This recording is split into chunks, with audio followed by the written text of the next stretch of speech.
Salve rastreadores, programa Rastreamento Humano, continuando aqui na incursão no plantio de milho, para trazer alguns esclarecimentos que para nós, pelo menos, é importante no que se refere ao rastreamento, né? Estamos aqui, fazendo aqui, vendo que estão animais aqui, já está quase bem próximo aqui da colheita, para dar uma olhada aqui, estão havendo incursão de animais por aqui. Mas aproveitando aqui o que nós, para analisar alguns conceitos que para nós são bastante importantes. O que nós chamamos de geometria do rastreamento. Geometria fazendo um paralelismo aqui com as ciências exatas, mas obviamente que não é para usar esses conhecimentos da matemática, da trigonometria, por exemplo, especificamente no rastreamento, não é isso, né? Mas é só para pegar, utilizar uma terminologia que já existe, essa geometria, e trazer para o rastreamento, porque para nós essa geometria do rastreamento ela envolve 3 fatores importantes que vão ajudar o rastreador a tentar identificar esses distúrbios, que para nós são a forma, o tamanho e o espaçamento. Forma, tamanho e espaçamento. Para nós, a geometria do rastreamento ela abrange esses 3 conceitos. Para não ficar muito longo aqui, o que nós vamos pegar especificamente aqui, que é o que está interessando especificamente aqui nessa incursão, são as formas. Portanto, forma, tamanho e espaçamento, mas pegando especificamente a forma. As formas significa o seguinte para nós aqui, que as formas, por exemplo, essas formas geográficas, elas dificilmente vão ser encontradas na natureza com ângulos muito retos, ou seja, desenhando formas geográficas bem definidas nesses ambientes naturais.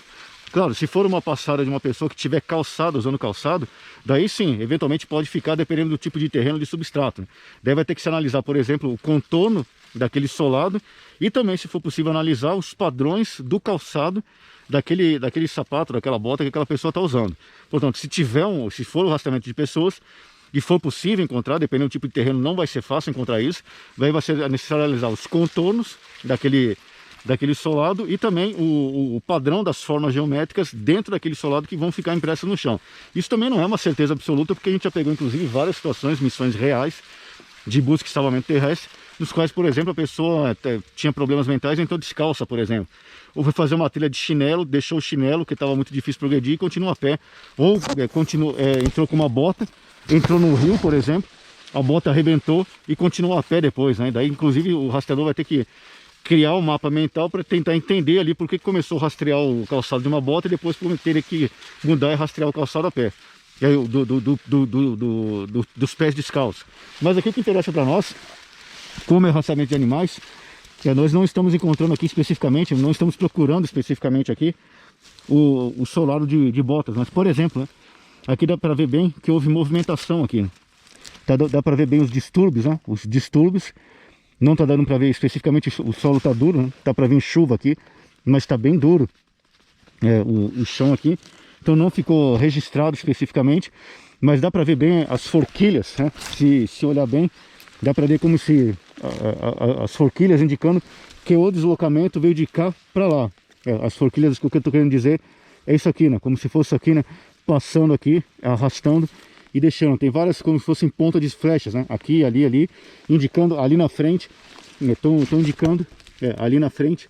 Tem várias forquilhas. Então, para nós aqui, apesar de não estar dando para definir bem, o solo está bem duro, né? E com bastante ainda, tem bastante palha, não está dando para ver especificamente aqui, não ficou bem registrado, mas para nós aqui, passou aqui o animal subindo de baixo aqui, né? Na verdade aqui é uma clive, né?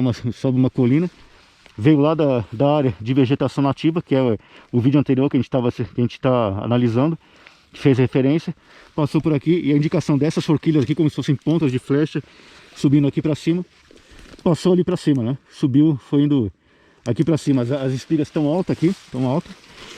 Mas, portanto, o que isso significa, por exemplo, né, para o rastreamento?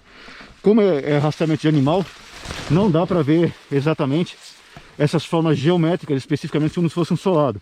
Mas dá para identificar, por exemplo, né, o que a gente pegou ali, essas formas geométricas, na verdade, especificamente, como se fossem essas pontas de forquilhas, essas pontas como se fossem pontas de flecha, subindo nessa direção. Essa forma geográfica, melhor dizendo, geométrica, dessa ponta de forquilha, indicou para nós aqui que o animal passou subindo aqui, em direção aqui. A gente estava deslocando para lá, que era de vegetação nativa, então o animal subiu para cá.